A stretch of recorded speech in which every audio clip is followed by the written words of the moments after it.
Hello. I'm telling you a true story. It's not a lie. And I have pictures. Bill and I have delayed our going cruising for 12 years, so we're a little older than what we thought we would be, and a little bit weaker, and you know how things turn. So we left Los Angeles in 2009, in January, the day after the tax collector came and inspected our boat. $695 it cost for that last day in Los Angeles. Yeah. Anyway, we spent a month in Ensenada, and that was wonderful. And we'd been there in 2004 for 6 months, so we had a lot of friends to visit and so on. And then we went to Turtle Bay. Well, it's a 2-day trip to Turtle Bay. Everybody's been there, right? It took us 5 days. Everything that could go wrong went wrong. And Bill was busy fixing things. It wasn't a bunch of safety issues. We were okay. Boats made to float. And so he was fixing things. I was at the helm. I can't fix things, but I can sure steer that baby. And so in one 24-hour shift, I had 17 hours at the helm.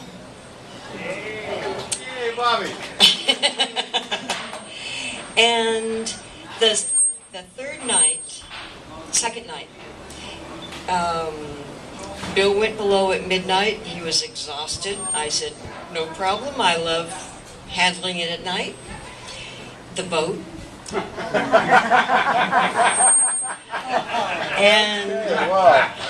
And we had a reefed mizzen, and watch, he'll correct me if I'm wrong.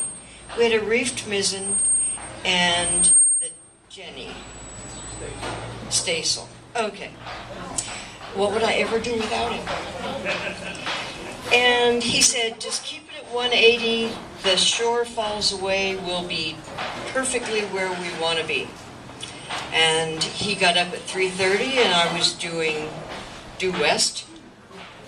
And he said, did I miss something? I said, no, the winds came up, and I wasn't going to call your boys in Maine and say, I'm sorry, I lost your dad somewhere in the Pacific Ocean. So we had gusts up to 45 that first night with that much canvas up. And it was fun. It was a white-knuckle ride, but there was no screaming.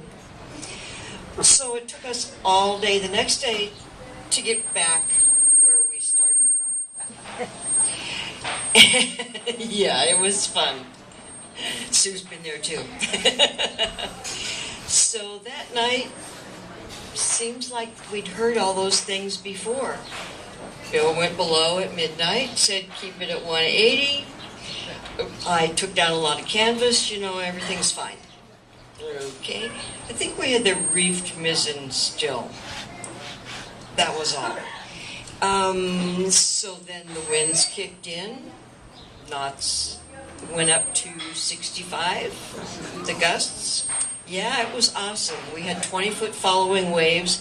I looked up once, and our dinghy was up there. And I didn't want to look up there anymore. Going this way, we'll watch this way. And so Bill came out 3:30 and said, what'd I miss? Well, I made an executive decision. I could go east or I could go west, and east is crunchy. It wasn't going there. We were about 65 miles off.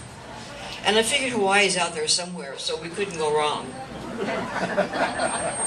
So it took us all day that day coming back. It was wonderful.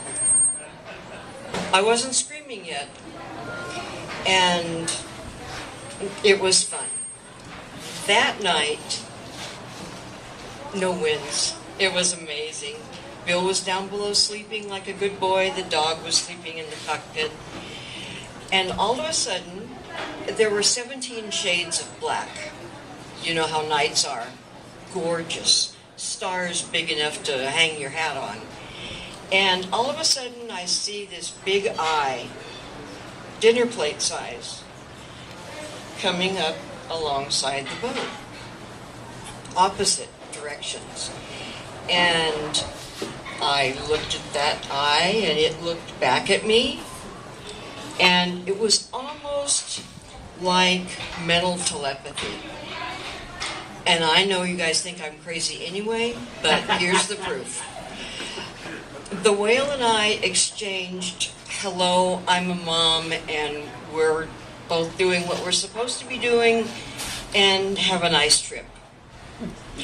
The whale was about 65 feet, I'm guessing. She was at least twice as big as our boat, which would make it 75 or 80 feet, but who's counting? All I had time to do was look up and say, thank you. That was my reward. And if I have to quit sailing right now, I did it. And it was awesome. Right on,